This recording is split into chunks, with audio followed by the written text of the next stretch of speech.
This is our subject for a really quick gestural drawing, which I'll record completely from start to finish in real time. It will be 15 minutes of very fast, quick drawing directly in ink. I hope you have a go of it yourself. So, let's start. I've set myself 15 minutes to draw this in real time. So I've got the timer on, and I'm not used to this sort of pressure. So I start with the obvious starting point, this column in the center in the front. And I want to establish quickly, well, I want to establish everything quickly, but I want to just try and get a sense of the proportions of this overhanging veranda, which is the dominant feature of the building from this angle. I want to capture the proportions of these open spaces, and I need to define the boundaries, and I have to take into account the perspective lines, which, while they're not strong in this front section, they are there. And I also need to allow for the fact that the ground is sloping downwards to the left in this corner position. So I'm just blocking in where the stairs will be, and these two planter boxes, which are quite visually prominent in the sun here. And then I'm positioning the side columns, as well as drawing the columns. I'm also trying to draw the gap between the columns, so it gives me an extra shape to work with the proportions. It's called drawing by negative spacing, if you haven't seen my video on that. So now, with this entablature above the columns, I'm really trying to suggest the effect of the cornices and the line work, and where the columns have an extra protruding part in the entablature above them. I'm certainly not getting bogged down in any detail here. The most important thing, in my opinion, at this point is to make sure the perspective lines are correct, because that will be the most visually dominant thing if we get it wrong. There'll be many aspects about this drawing that, without checking against the reference photo, it won't be clear. But perspective lines that aren't right will stand out whether we have the photo to compare it with or not. So it's important just to spend a little bit of effort, even when we're drawing very quickly, to make sure those perspective lines are correct. And now I decide I'm going to just go upwards and complete this front porch area completely before I draw the rest of the building. So I'm pushing up now to get these arches in place and to get this overhanging roof. It's important with overhanging roofs such as this to look to see where the corners of the sides of it are, because they do overhang. They go, in most cases, well past the column, if you like, that lines up underneath them. And you see me there, I'm just quickly measuring where that apex point is in terms of what I've already drawn. I take it up a little bit too high, and I also don't take my points in this side as far to the left as I should. But I don't notice that at this point because I'm drawing so fast. It seemed a lot faster at the time. But this is the sort of sketching that it's great to be able to do maybe when you're with other people, or you're having to catch a bus and you've just got 15 minutes to capture some sort of likeness of this amazing building that you've discovered that really captures your attention, or possibly it's the lighting at that time of day that makes you really want to draw it. There's something about it that you just want to get on paper. So I'm doing quick, light lines, and I'm not worrying about shade just yet, but I now start to block in some of the shadows very quickly. It's very gestural, but it does help create the effect. And let me see whether I'm capturing what I'm trying to capture in this scene, because clearly this portico and the shadows behind it are a very important part of the overall effect of this scene. Again, being careful with the perspective of the angle and how it changes the arch slightly as it slopes away from us in different ways, and capturing something of what's on the wall behind. Although it's set back, there is some detail in the photo that I can see, and so I'm trying to allow for that as well.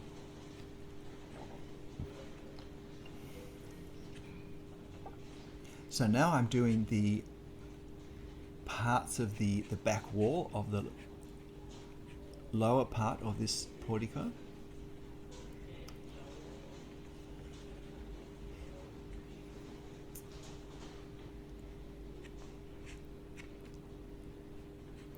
Now it's all in shadow back here, but because of the different local colours that we have, we can still see quite a bit of variation that reveals some of the features. So the brick wall is much darker than the white doorway and the white window. So I use up a little bit extra time just to try and position these things correctly.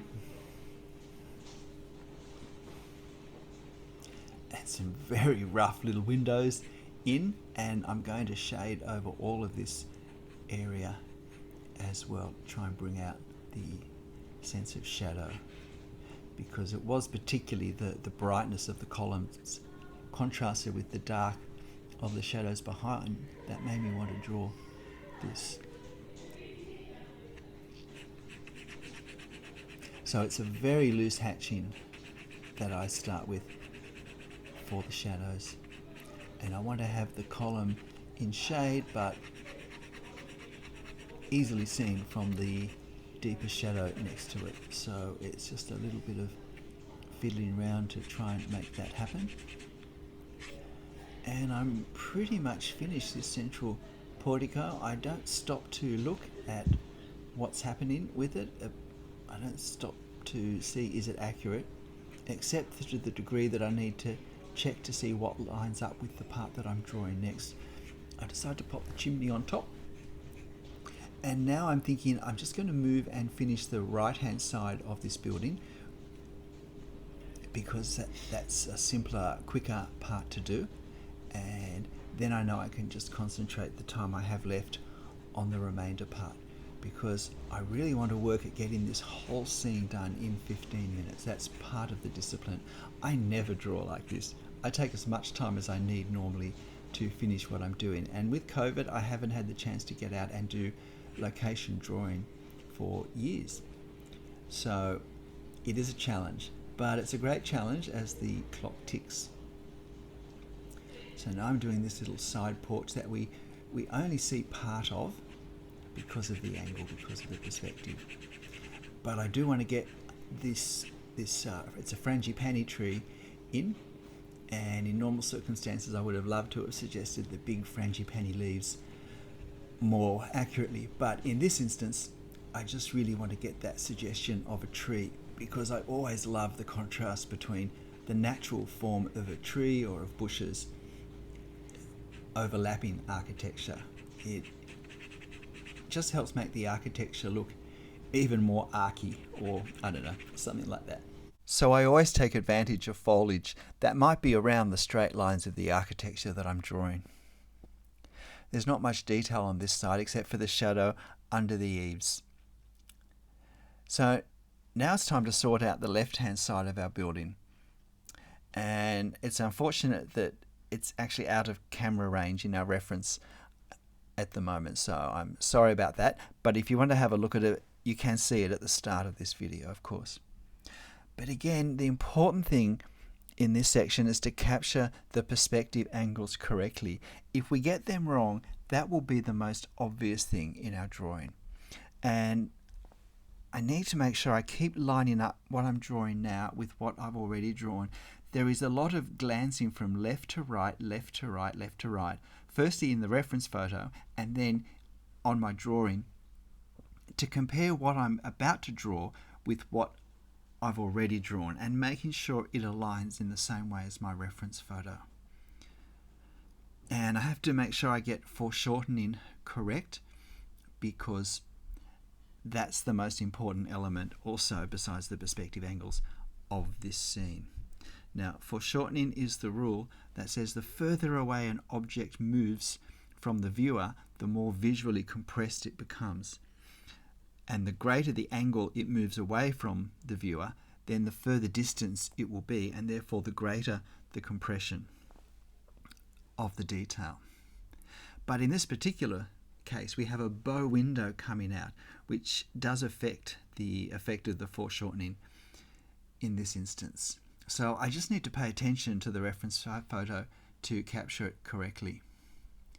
And I move up and I do this detail on the roof. And where you have details such as this, where you've got two sides of a wall, the perspective angle of each side of this pediment needs to follow the perspective line.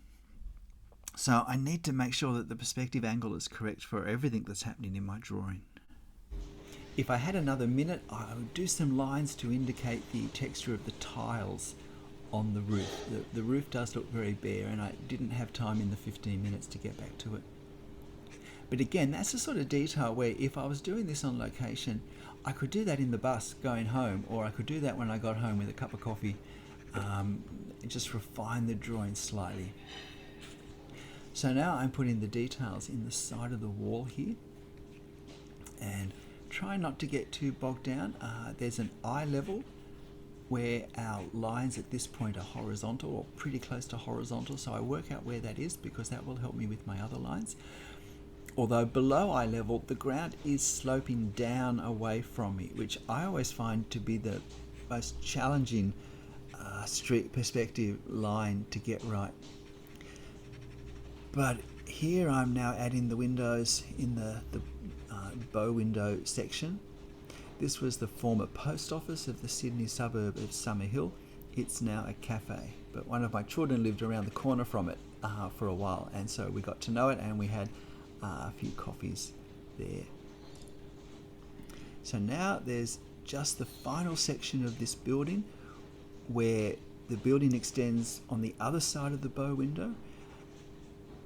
I didn't quite make this line far away enough from the bow window. It could have been a centimetre further on, but again, if I'm going to make a mistake, it's better to make it look too tight, because that will just give a nice dramatic angle rather than looking like the building somehow extends or too far and the foreshortening looks messy. So I want to try and very quickly establish the ground level, even though the ground is sloping away. I'm starting to become a bit anxious about my time, just seeing that I've almost used up my 15 minutes. But all the time I'm thinking quick, loose lines, mustn't get bogged down in detail, and I realise I have to do the shadow yet, some hatching for the shadow on this whole side of the building and in other parts of the veranda. So that spurs me on to be quicker and lighter in my line work. One advantage of starting with the more visually prominent part is that we're probably going to draw it slightly slower, which will give us a heavier line. The parts of the building that aren't quite so centered in the overall effect of our scene, if we draw them later, invariably we'll draw them with a lighter, quicker touch, which will suit the fact that they're not so visually dominant when we look at this drawing. And now I'm just suggesting the buildings on the left-hand side, just to give a bit of context to our building. And for the same reason now, I put the gutter and just make really clear that we're on a corner building, corner block sloping down. I'll confess, after I finished filming, I did add another step in front of the veranda on the left-hand side, just to round off better the slope of the ground downward, and I'll put a little more shading just above the steps there as well. But otherwise, that was my drawing, and with just a few foreground details to give it a little more sense of place and of context. And now I'm just very quickly going to get this shading hatched over that I suddenly realised I had to do as I came into my last minute of my 15-minute deadline. So they are very quick lines, but it has its own appeal. It gives a fairly lively, spontaneous feel to our drawing, which is just a different way of drawing. And there's something I really enjoy about spontaneous drawing, and I haven't done one for so long, and this experience has made me want to do some more. So there may be some more videos that demonstrate and progress through a quick gestural drawing. It's a great skill to have, and if I ever get to travel again, what with all these COVID restrictions, I'm really looking forward to doing more street drawing. And so this is going to be great practice. I hope you have fun. I'll post this reference photo on my YouTube community page, so if you want to have a go doing a quick gestural drawing of it yourself, or any sort of drawing of it yourself, it'll be there for you to use. I hope you have a go. Hi, I'm Stephen Travers. It seems funny that what is my longest drawing video on YouTube actually is the drawing that took me the least time to draw. But it's been a lot of fun to have a go drawing quickly and gesturally and not being precious about the details except in an overall sense. It's a great skill to develop, particularly if you want to go and do location drawing, as I do when all of these lockdowns and travel restrictions eventually lift. And the best thing about quick gestural drawing is that it doesn't take very long. So if something doesn't turn out, it doesn't matter. We can take risks and we can practice over and over again and therefore improve at this form of drawing. So why don't you set the timer for whatever short period of time you want to draw for and give some rapid drawing directly in ink a go. I really hope you try it and I hope you have fun. I'll see you next time. Bye.